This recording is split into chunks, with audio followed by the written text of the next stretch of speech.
ओम शांती. आज 6/9/2025 ची साकार मुरली. बाबा म्हणतात, माझ्या गोड मुलांनो, तुम्हाला ही एक शुभ चिंता असली पाहिजे की मी सर्वांना सुखधामामध्ये कसं घेऊन जाऊ, सर्वांना बाबांचा परिचय कसा देऊ, सर्वांपर्यंत हा संदेश कसा पोहोचेल की बाबा धर्तीवर आलेले आहे आणि सर्वांना सुखाचा वर्षा देत आहे. ही शुभ चिंता तुमच्या मनामध्ये अवश्य असली पाहिजे. प्रश्न विचारतात बाबा की तुम्ही बच्चे आपसामध्ये कोणत्या वेळामध्ये मुबारक किंवा शुभेच्छा देत असता? दुनियामध्ये मनुष्य एक दुसऱ्याला शुभेच्छा तेव्हा देत असतो जेव्हा कुणाचा बर्थडे असतो किंवा कुणाला एखादी नवीन गोष्ट मिळाली, एखाद्या परीक्षेमध्ये एखादा व्यक्ती पास झाला, एखादा लकी ड्रॉ लागला, व्यापारामध्ये उन्नती झाली, एखाद्याचं लग्न असलं तर बाबा सांगतात तिथे एक दुसऱ्याला शुभेच्छा दिल्या जातात. तुम्ही शुभेच्छा कधी देऊ शकता? तर आपण एक दुसऱ्याला बाबांच्याकडे आलो, हा आपला नवीन जन्म झाला, ह्या नवीन जन्माच्या दिवसानिमित्ताने आपण एक दुसऱ्याला शुभेच्छा दिल्या पाहिजे, असं बाबांचं म्हणणं आहे. तर बाबा सांगतात, काय खुशी आहे, किती खुश नसीब आहोत की दुनियामध्ये लोक म्हणतात, हे भगवान ये आणि तू आम्हाला दुःखापासून सोडव, हे भगवंता ये आणि तू आमच्यावर रहम कर, कृपा कर. आणि आपण एवढे खुश नसीब आहोत की आपण रोज भगवंताच्या पालनेमध्ये पलत आहोत, भगवंताची दृष्टीमध्ये आपण वाढत आहोत, भगवंताच्या हाताने आपलं जीवन, आपलं परवरिश होत आहे. म्हणजे आपण किती खुशनसीब आहोत, भाग्यवान आहोत, तकदीरवान आहोत. ह्या गोष्टीचा आपल्या सर्व ब्राह्मण मुलांना नशा असला पाहिजे, खुशी असली पाहिजे. आणि बाबा तर सांगतात, तुमचं जे अंतर्मन आहे ते गदगद केलं पाहिजे. खूप एखाद्या गोष्टीची जेव्हा आनंद आणि खुशी होते तेव्हा तो आनंद हृदयात गगनात मावत नाही, तशी आपली अवस्था ही व्हायला पाहिजे. बाबा पुढे सांगतात, मुलांनो, सर्व्हिस एबल जे मुलं असतात, म्हणजे बाबांच्या सर्व्हिसवर तत्पर राहणारे जे मुलं असतात, ते नंबरवार जरी असले तरी बाबा सांगतात, जे सर्व्हिस मध्ये सर्व्हिस शौकनी करतात, मजेनी करतात, ते मुलं कधीही कंटाळा करत नाही, ते कधीही आनाकानी करत नाही, बाबांना कोणत्याही गोष्टीचं कारण सांगत नाही. कारण जरी आलं तरी ते त्याचं निवारण करून सेवेमध्ये मात्र तत्पर राहतात. कारण सेवा ही दुवा देते, सेवा ही अनेक इच्छांची पूर्ती करते, सेवा ही खुशी देते आणि सेवा हीच अंतरात्म्याची शक्ती वाढवते. म्हणून आपण आपल्या कामधंद्यामधून, संसार प्रपंचामधून थोडासा वेळ काढून जितकं होईल तेवढी आपण ईश्वरी सेवेमध्ये जर आपली वेळ दिला, एनर्जी घालवली, तर बाबा सांगतात त्याचा फायदा तुम्हाला जीवनामध्ये खूप आहे. संसार प्रपंचामध्ये आपण सर्व जीवन घालवतो आणि ईश्वरी सेवेमध्ये जर काही तास घालवले तर ते तास तुम्हाला तुमच्या भविष्य जीवनामध्ये खूप काही प्राप्ती करून देणारे आहेत.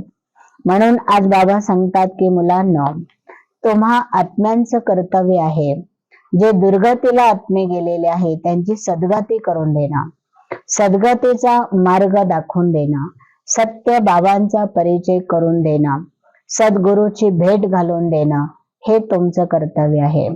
सत्य बाबांबरोबर सत्य राहा, सत्य बाबांबरोबर सत्य समाचार द्या. बाबा सांगतात, जे सत्य असतात त्यांची कधीही पराभव होत नाही, विजयीच होतात. कारण विजय हा जन्मसिद्ध अधिकार आहे. अशा विजयाचा तिलक तुमच्या मस्तकावरती आहे आणि तोच विजयाचा तिलक तुम्हाला लाईटचा ताज बनवून तुमच्या डोक्यावर आलेला आहे.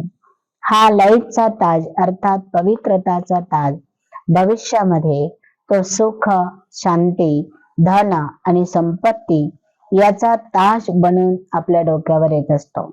बघा, संगमयुगाची प्राप्ती किती अफाट आहे आणि अशा प्राप्तीला कधीही तुम्ही मुकू नका, विसरू नका.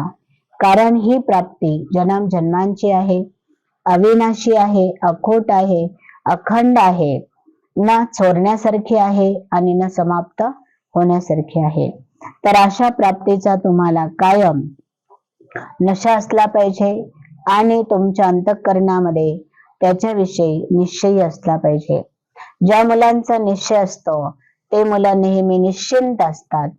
कोणत्याही प्रकारची काळजी, चिंता, भीती त्यांच्या चेहऱ्यावरती दिसत नाही.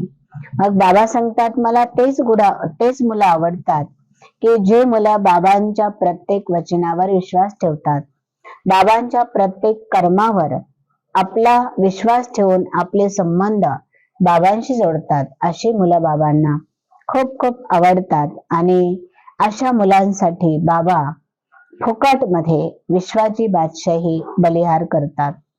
म्हणून बाबा सांगतात की मुलांना जसं बाबांना विचार येतो की मी कधी जाऊ आणि दुःखी आत्म्यांना सुखी बनाव, मी कधी जाऊ आणि अनेक आत्म्यांचं दुःख हरून सर्वांना सुख देऊ, तसं तुम्हालाही ही तळमळ असणं गरजेचं आहे.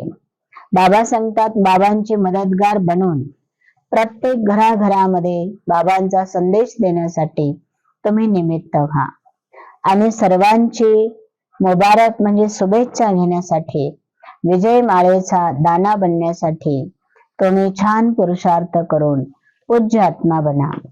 आत्म्यामध्ये पुण्याचं खातं वाढवा आणि नेहमी बुद्धीत ठेवा वरदान याचा करणहार आणि करावनहार ह्या दोन गोष्टींची स्मृती जर तुम्हाला राहिली तर तुम्ही डबल लाईट होऊ शकता.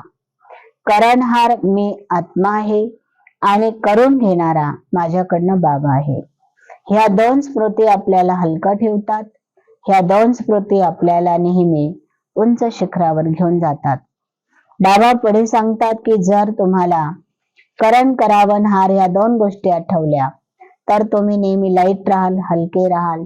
तुमच्या डोक्यावर नेहमी ताज चमकेल आणि तो ताज भविष्यामध्ये तो बादशहाचा ताज त्या ठिकाणी रत्न जडित ताज होऊन त्या ठिकाणी येईल. बाबा सांगतात इथे तुम्हाला मायाजीत बनायचे आहे, प्रकृती जीत बनायचे आहे. परंतु कोणतीही छोटी मोठी चूक जर झाली तर डोक्यावर चढलेला ताज हा सेकंदामध्ये खाली येऊ शकतो. म्हणून आज बाबा विशेष मुलींना, बहिणींना सांगतात डोक्यावर चमकणारा ताज घालायचा की डोक्यावर बोज असलेली टोकरी उचलायची, हे तुमचं तुम्ही ठरवायचं आहे. आणि म्हणून सर्व बंधनांपासून मुक्त व्हायचं असेल तर देह आणि देहाच्या नात्यांच्या बंधनापासून आता मुक्त होणं, दूर राहणं काळाची गरज आहे. आता लगनच्या अग्नीला प्रज्वलित करून योग ज्वाला स्वरूप करा. योगामध्ये बाबा सांगतात जे संकल्प चालतात ते शांत व्हायला हवे. ज्याचे संकल्प शांत आणि स्थिर होतात त्याचाच बुद्धीचा योग एका बाबांशी जोडला जातो आणि त्या बाबाच्या संबंधामधून सर्व संबंधांची प्राप्ती त्या आत्म्याला होत असते. बाबा सांगतात प्राप्ती होणं म्हणजे परिवर्तन होणं. ज्यावेळेस परमात्मा शक्तीची प्राप्ती होते त्यावेळेस आपल्या पुराण्या नेचरमध्ये, पुराण्या सवयींमध्ये, स्वभावामध्ये हवं तसं त्या ठिकाणी परिवर्तन व्हायला हवं. ओम शांती.